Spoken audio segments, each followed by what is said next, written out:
Juárez es pediatra epidemióloga y fue despedida la semana pasada de la Dirección de Enfermedades Inmunoprevenibles del Ministerio de Salud de la Nación. ¿Cómo estás, María del Valle? Gracias por venir. Gracias a vos por la invitación y creo que yo y mis compañeros estamos como podemos después de lo que pasó el 31 de enero. No sé si se enteraron, pero la realidad es que nos avisaron a través de un mail, a través de un GDE, diciendo que ese mismo día terminaba nuestro contrato. ¿Cuánto tiempo trabajaste en el ministerio? 13 años. 13 años. Un montón, un montón. ¿Y qué hacías exactamente? Mira, yo trabajaba en toda la parte de vigilancia de inmunoprevenibles, esto es enfermedades en control, en eliminación, y cuando lo digo así parece raro, pero es coqueluche, sarampión, polio, todas esas enfermedades de las que ya no escuchamos tanto, la Sí, realidad... Hubo 2 casos acá en la ciudad. Bien, es que en realidad eso es lo que está pasando ahora. El miedo y por qué estoy yo acá, también en representación de mis compañeros, tiene que ver con eso. Son enfermedades que siguen ocurriendo, que tienen vacunas para prevenirlas y sin embargo lo que tenemos es un mensaje y acciones reales que hacen que ese programa de vacunación en este momento se vea totalmente afectado. La semana pasada, Leandro Can, el presidente de la Fundación Huésped, me dijo que está bajando el nivel de vacunación en Argentina. ¿Es así? Absolutamente. Esto es multifactorial. En realidad pasó mucho. Vos te acordás cuando fue la pandemia, COVID-19, la gente se sacaba fotos, a lo mejor cuando se estaban vacunando. Sí, claro. Después realmente lo que pasó fue un cansancio, un hastío y también mucho mensaje antivacuna que termina impactando sobre los calendarios de vacunación y las coberturas. Pero esto además se suma a que están desguazando las áreas especializadas en distribuir esas vacunas. Absolutamente. A ver, cuando vos me preguntabas qué pasó, bueno, un poco lo que pasó es que nosotros éramos 46 personas en la dirección de vacunas. Despidieron a 14, incluyéndome a mí. Y lo que fuimos viendo es que esto no tenía que ver con despidos aleatorios, ¿sí? O despidos que tenían que ver con, a lo mejor, en qué momento habías entrado o no al Estado Nacional. Decían, bueno, los que hubieran entrado en la última gestión, entonces... Claro. No, lo que nos dimos cuenta es que fue como bastante quirúrgico y decir, bueno, vamos a sacar algunos elementos claves para que esto funcione. Viste que hubo un rumor de van a cerrar la dirección de VIH, la dirección de control de enfermedades inmunoprevenibles. No, las dos direcciones siguen funcionando con las mismas misiones y funciones, pero de repente bajaron un 30% y un 40% sus empleados. ¿Y pueden funcionar así? Y claramente no. Lo que vos decís es que deliberadamente se llevaron engranajes para que la máquina en total no funcione. Para que implosione. A ver, si yo te cuento, por ejemplo, área de compras. Sí. Área de compras eran 3 personas. A 2 las despidieron el 31 de enero. Otro lo acaban de transferir a otra dirección. O sea, quedó vacía. ¿De qué se encargaba el área de compras? De la compra de las 20 vacunas incluidas en el calendario, de las gamma-globulinas que, por ejemplo, se usan ahora en el brote de sarampión para prevenir casos, que es un área muy compleja. Las compras de vacunas son muy complejas, que se pueden a través del fondo rotatorio conseguir, que esto es de la Organización Panamericana de la Salud. También pueden ser acuerdos bilaterales o con licitaciones abiertas. Entonces, la realidad es que vos tenías 3 personas absolutamente... o sea, que tenían exactamente el know-how de cómo hacer las cosas hace 20, 30 años y ahora ya no las tenés. Pero perdón, ¿estamos hablando de sueldos estrafalarios en dólares? ¿O? Por supuesto que no. Vos lo acabas de mostrar, 60% en realidad. A ver, por ejemplo, sacaron las 3 personas que hacían el soporte del registro nominal de vacunación. Un sueldo de 450.000 pesos. ¿Qué? O sea, claramente... no está impactando sobre nada de el presupuesto que pueda llegar a tener el Ministerio de Salud. Pero claro. Entonces, la realidad, ¿en qué estás impactando? En que vos tenés un registro nominal que funciona bárbaro, que vos podés entrar a Mi Argentina y ver las dosis que te aplicaste, que en COVID, por ejemplo, era la gente que tenía que viajar y podía ver en su teléfono que tenía el certificado de vacunas. Bueno, todo eso lo hizo la Dirección de Control de Enfermedades Inmunoprevenibles. Y ahora sacaron a las 3 personas que hacían el soporte de ese registro. Pero el hermano de Adorni, que puso el vocero como contador en el Ministerio de Defensa, gana 10 veces eso. Sí. O sea, podrían mantener a los 10 que rajaron a cambio de un funcionario político. Claramente estás midiendo la eficiencia de otra manera. Tal vez nosotros estamos pensando en la eficiencia de una manera que no es la que se piensa en otros niveles.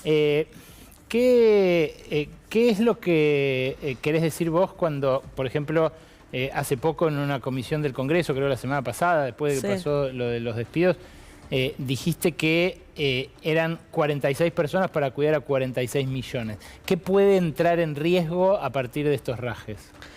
¿Qué es eso? Nosotros un poco, cuando nos pusimos a pensar dentro del equipo, éramos 46 para 46 millones. La eficiencia es absoluta, o sea, si vos pensás 1 por millón, estamos muy bien. Claro, que ustedes en realidad coordinan equipos de las provincias. Exactamente. Nosotros lo que hacemos es interactuar con todos los jefes de programas de inmunizaciones de las 24 jurisdicciones. Pero, ¿y esas provincias, suponete, no pueden hacer cada una su campaña? ¿Qué van a hacer? ¿Van a perder escala de compra? Bueno, yo te dejo como ejemplo qué pasó con dengue cuando se perdió la rectoría del Estado Nacional.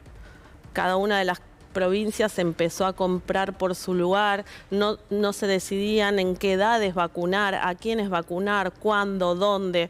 Entonces, el Estado Nacional y en este momento la Dirección de Control de Enfermedades Inmunoprevenibles lo que hace es ordenar un poco esa situación. Y en los otros lugares, en estos que me mencionaste de VIH y de enfermedades infectocontagiosas, no me acuerdo cuál es de la otra área, sí. ¿Hay tratamientos en riesgo? Tratamientos, digo, para los enfermos Mira, crónicos. La realidad es que claramente los antirretrovirales no están garantizados. En muchos casos ya las provincias los están adquiriendo porque no llegan desde el nivel central. Lo mismo que el testeo. O sea, el testeo ya desde el año pasado se vienen adquiriendo a través de las jurisdicciones. Y cuando te digo esto, y también va en contra de la eficiencia, es muy distinto cuando una jurisdicción tiene que comprar un insumo que cuando todo un país lo compra. Claro. El nivel de negociación que vos podés llegar a tener es muy diferente. Entonces, la realidad es, tenemos uno de los peores brotes de tuberculosis o epidemia de tuberculosis de los últimos años. ¿Y qué pasó? Sacaron la coordinación, quedaron 2 personas que tienen contrato hasta el 31 de marzo, porque también esa es otra cosa. Esto parece ser una cuestión que va por etapas y que va escalando. Entonces, nosotros nos parecía que ya era un momento de decir, bueno, ya basta, hay que empezar a poner un límite, empezar a visibilizar todo esto, porque si empezaron por vacunas, por VIH, tuberculosis, que eran cosas que ya suponíamos que no teníamos que seguir discutiendo. No, claro. Está blindado por ley, supuestamente, el tratamiento de VIH es una epidemia mundial. El año pasado nosotros hicimos un pedido de acceso a la información para averiguar cuántos preservativos había comprado el Estado Nacional. Y compró 0. Nos lo respondieron del Ministerio de Salud y nos respondieron también que estaban liquidando stocks del gobierno anterior en repartos que, bueno, en algún momento habrán terminado o van a terminar. Evidentemente esto pone en desventaja al que usa el subsistema público frente a los demás, ¿no? Absolutamente, y la desigualdad, o sea, las capacidades de las distintas jurisdicciones no son las mismas. Obviamente que va a haber algunas jurisdicciones que se van a ver muchísimo más afectadas antes, otras que van a necesitar un poco más de tiempo, pero vos, por ejemplo, recién mencionabas la ley de acceso a la información pública. En la DISAI en este momento echaron a las 2 personas de despacho, que eran una abogada y una médica legista que hacía estas respuestas. Bueno, igual ya no se puede preguntar tampoco, así que en todo caso ahí habrán medido que no la van a emplear más. Vos decís que eficientemente... Es que es eso, para nosotros es un problema también a la hora de compartir información importante sí. para la democracia, que no se respondan los pedidos de acceso a la información.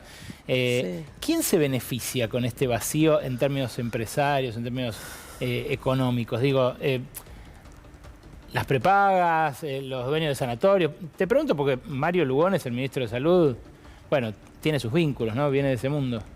Mira, eso es lo más difícil de pensar. Te diría que el que más se beneficia es el que tiene que tratar enfermos, porque nosotros estamos hablando de dos áreas que se focalizan sobre todo en la prevención, en evitar casos. ¿Sí? Entonces, si vos minás esas áreas que lo que hacen es evitar casos, lo que está generando es más pacientes y enfermos.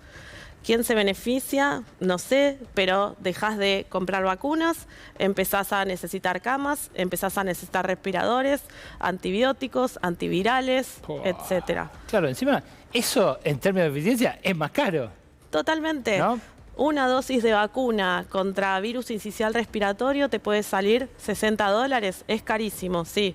¿Sabes cuánto sale una internación común y corriente de un bronquiolo, le digo yo, un nene con bronquiolitis? $600. Claro. Entonces, la realidad es que cuando vos empezás a hacer el análisis, te cierra por todos lados prevenir. Y también el mensaje que se está transmitiendo es tratar de vaciar o empequeñecer esas áreas que lo que hacen es prevenir casos. ¿Han tenido contacto con Lugones de alguna manera o con algún enviado de él? No. Ustedes la semana pasada hicieron una protesta. Hicimos una protesta. Mirá la protesta más inocente que hicimos, que en realidad era que nos dijeran a quiénes habían echado. Ni siquiera era una protesta que era qué está pasando, sino denos las listas porque queremos saber a quiénes echaron y nunca tuvimos ningún tipo de respuesta. Qué tremendo. ¿Qué dicen tus pares extranjeros? Porque acá hubo bueno, mucho revuelo cuando Milei la semana pasada dijo que se iba de la Organización Mundial de la Salud. Encima por una cuestión de soberanía, dijo, ¿no? Sí. Como si la Organización Mundial de la Salud, no sé, nos diera indicaciones como el Fondo Monetario, por ejemplo, que sí lo hace. ¿Qué dicen los que en otros países coordinan con vos de repente estas compras o con los que vos competís o colaborás? No sé. Mira, por un lado, por ejemplo, tuvimos una carta de apoyo para nosotros importantísima. Stanley Plotkin es el más capo, te diría yo, de vacunas del mundo. Y él nos mandó una carta de apoyo y lamentándose porque veía que todo el programa de vacunación se estaba poniendo en peligro. Nosotros tenemos mucha relación con la gente de la Organización Panamericana de la Salud, la Organización Mundial de la Salud, y también es sacar un poquito este fantasma de que la OMS te dice lo que tenés que hacer. Yo se los doy vuelta y digo, la OMS lo que hace es poner en agenda las cosas que son importantes para la salud pública. Pone en agenda las vacunas que se deberían introducir para que los distintos países, que a lo mejor desde sus niveles centrales tienen dudas en si hacer o no hacer la inversión en vacunas, la hagan y se animen. Entonces, la realidad es que aislarnos de todo eso lo único que hace es que no sepamos cuáles son las mejores estrategias sanitarias para ofrecerle a nuestra población. Y que hagan falta más camas y más respiradores. Absolutamente. María del Valle, gracias por venir. A vos. Ustedes quédense, porque hasta las 0:30 todavía nos queda un montón de información. En un ratito nada más, después de estos avisos que van a ser brevísimos, Lucía Isikoff nos trae lo que puede ser el derrotero de la guillotina de Karina Milei de acá hasta las elecciones. La tensión no es solo en el